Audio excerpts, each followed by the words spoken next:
I'd like to introduce you to Sandra Higelin, Certified Legal Nurse Consultant. Sandra, thank you so much for joining me here today. Oh, thank you for having me, Vicki. Yeah, After all these years of knowing you, I'm honored. yeah. Well, it's been about 14 years, right? Yeah, Yeah, 2004 is when I went to your seminar. yeah. And so it's been such a privilege just to kind of be a witness to your journey so many years. And I always enjoy spending time with you. And I especially appreciate you taking the time to kind of share some of your journey with everybody here today. Oh, So I glad. know that you told me that this year you're projected to hit about $400,000 in revenue. So first of all, congratulations. Oh, thank you. Yeah. And I also know that, and I find this like absolutely not surprising, but I know that you get most of your business from your existing clients and then also from referral. So let's start with these existing clients. What is it about you and your work product that keeps these lawyers coming back for more? Well, a little history of my starting was like in 2003. I was referred by a nurse that worked with me in the hospital I was working at to review a case for an attorney on a pressure ulcer case. And it just kind of grew from there because I started out very part-time, as they were kind of dwindling at first because I really wasn't thinking being a legal nurse consultant, but it got me very interested in it, which is why I went to your seminar to get certified in it, was because I saw a way of adding to my repertoire of nursing roles, right? And over the years, my business grew from referrals. The comments to me made by the attorneys have always been things like, I showed so much confidence in my opinions. I was able to back them up with fact, evidence-based practice, good rationale for why I have these opinions. I provided a very comprehensive, objective review. They got the good, the bad, and the ugly about what I saw in the records. So is my attention to detail and my ability to communicate it to the attorneys, and then to stand my ground on why I chose this opinion that I have about the case. Okay, so the very thing that keeps your attorney clients coming back to you is also the reason they refer other attorneys to you. Yes, yes. Yeah. And They come back and their attorney friends call them and say, oh, I have this case. Can you refer me to somebody? And so that's how they refer. So. and yeah, and I understand that they'll do it. You don't even have to ask. They'll just do it for you. I've never had to ask for a referral. I've never had to. You get a lot of repeat business, and obviously it's because of the work product that you produce and the fact that you're giving these attorneys an objective opinion. How do you nurture these professional relationships with these attorneys? Because part of your success is about the work product, but the other part is obviously you're nurturing these relationships. How do you do that? The way I nurture them is by giving them good customer service. I don't drag a case out. Once I get the records, I review them in a timely manner so that they can get a response from me. Because initially it's a response, do they want to move on with this case? How far are we going to take it? Do we have a good case? They don't want to be waiting 6 months for that. So I usually can, do a pretty timely response back to them on what my opinion of the case is. I also call them frequently just to follow up on how things are going, if any new dates, I stay involved in the case more than just waiting for them to call me, because sometimes it could be a year later. And to me, I need more contact to foster our trust and relationship in our attorney-client relationship. Even if the case is settled and if I haven't heard from an attorney in a while, I'll call them just to see how they're doing, to see how they're, are they getting any new cases themselves, to let them know the different areas that they can use me in, because I'm not just a wound care consultant. There's many areas, especially where elder abuse, elder neglect is concerned, that I could be called for. Or I'll just call them to say hello. Haven't talked to you in a long time, just want to say hello. Those are the kind of things that I do to nurture our relationship. Yeah, I think that's really smart because you're not always the first person they're thinking of when they wake up in the morning. And it's good to keep and stay connected with these attorneys. That's really smart on your part. You say that you attribute your success to going for what you want, hard work, discipline, using the tools that have been provided, analytical skills, attention to detail, and your ability to speak to attorneys with confidence and with conviction.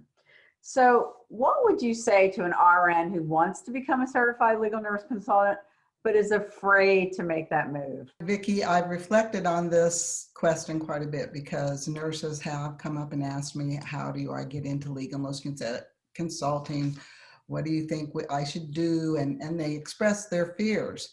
They express that they're afraid of not having a consistent paycheck. Just dealing with attorneys, they're afraid of attorneys. So I think about the Cowardly Lion from The Wizard of Oz, who his thing was he lacked courage. Well, courage isn't about acting. Courage is about acting even with your fears. That's what true courage is, acting even with your fears. So I tell them, identify those fears and then let's test them. You're a nurse, for crying out loud. You do life and death situations every day. This is an attorney. This is an attorney. There's no life and death. He's just a guy who's wearing a pair of pants, or a lady who's wearing a dress just like you. And once you can test those fears, you can change what your self-talk. Changing your self-talk helps you create positivity of, I can do this. I can do this. I'm a nurse. I can do anything, as you say, one of your mantras at your seminars. Yeah, thank you. Not about that little voice in your head. You get rid of the guy behind the screen, as the lion did in The Wizard of Oz. You realize, your fears are keeping you stuck. And so if you truly want to fulfill your dream, you put that in its place and you move on from there with passion and conviction. That is great advice, Sandra. You mentioned that in one of the cases you were involved in, an attorney said, Sandra can find jewels in the case that no one else finds. Tell us about that case. That was a defense case, and he told me that when he was introducing me to other attorneys at a risk management convention that I attend yearly, and I've also spoken at. The case was, it was a hospital case. The patient had been in there for months, as many of them are, and the records that the plaintiff attorney's expert had gone through supposedly established that the things the nurses were supposed to do, they weren't doing, it wasn't documented, and things like that, especially where turning and repositioning was concerned. I, on the other hand, was able to show them records in deposition, this was all in deposition, that their plaintiff expert had not found. And they were in CNA flow sheets. Why she didn't look at those flow sheets, I have no clue. But she didn't, and because I was able to produce these flow sheets that now put a big hole in the defense's allegations, that attorney ended the deposition wanting a copy of my records that I had brought to the deposition. And before they were even done copying them, he came out and said, we're settling the case. It's not going to go any further. He was pretty embarrassed that I found these things that his plaintiff expert hadn't found. And, I've been told that many times, that I have found things in the records that even our attorneys or other experts have not found, that helped with the case. we go to these conferences, and at the conferences, this is what he tells other attorneys. Sandra will find jewels, those jewels in the case that bring it to settlement or will win in trial. So it was a great compliment to me. And that's part of the reason they come back to me, is because I do, I don't leave the records unturned. There's no stone unturned when I review the records. Well, and it's a great compliment when the opposing attorney lets you know openly what a great job you've done, because they're not inclined to do that, as you well know. Oh, no, they're not. And I've actually had a couple plaintiff attorneys come to me after depositions for cases they have. So. And want to hire you, right? Yeah. Well, of course. Why wouldn't they want to hire you?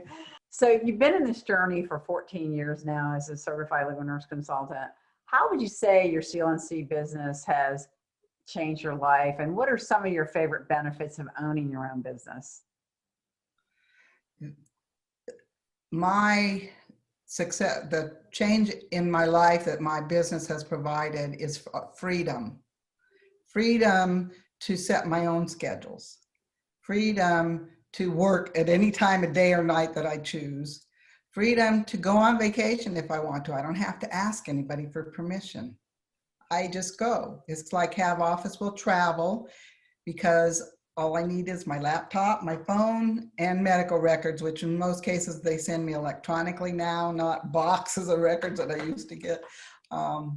It's just the freedom is the biggest thing. And it also has provided me with a way to help others paying it forward so that other nurses can have what I have, because I have mentored other nurses on this path. In my educational programs, I educate nurses on the litigation process and how the documentation can benefit them in the end, as far as if they do go into litigation. And many of them have come up to me afterwards, wanting to know more. So being able to help others, because I love to teach, obviously, you can probably tell. And it's given me that ability to go out nationally and give, send out my message, pay forward my message on facing your fears and going for your passion, go for your dream. And you can have the same freedom I have. Thank you for encouraging nurses. I think too often, especially what I hear in nursing and from other nurses, is that they're not always encouraged by nursing and nurses that are successful. So thank you for that. That is probably one of the most important things you're doing. And I so appreciate you being encouraging to other registered nurses. Well, All right, thank you. Sandra, what is your definition of success? It's pretty much just as we just defined it. My definition of success, we're on a journey, and it's really all about the journey and not the outcome, because the outcome eventually will be I'll have to give this up. But right now I am flying high and enjoying what I do. It's not a job. It's part of what I am and part of what I do.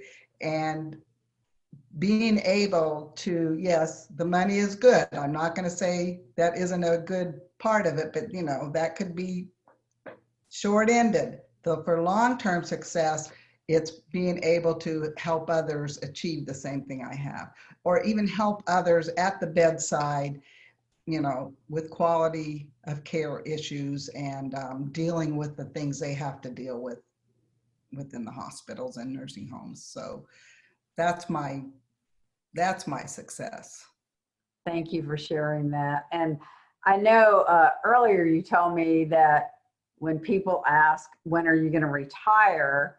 You say never. And of course, I hope you say that's because you're too young, but I know you also say something else. What is it? Oh, what is it I say? Well, no, yeah, people are always asking me, why don't you retire? Because I'm of age I could retire, but I'm having too much fun doing this. I don't want to retire. I mean, it works in so well with everyday life. I don't see a reason to retire. As long as I'm riding high on the road path, you know, climbing up the mountain, why should I retire? This is it's a wonderful life I have, and I want to continue it for as long as I can. Thank you. And I hope to continue to be able to witness your journey along the way. Thanks, Oh, Sandra. you'll It's keep seeing, always a pleasure. you will keep seeing me, Vicki. All right. Thank you so much.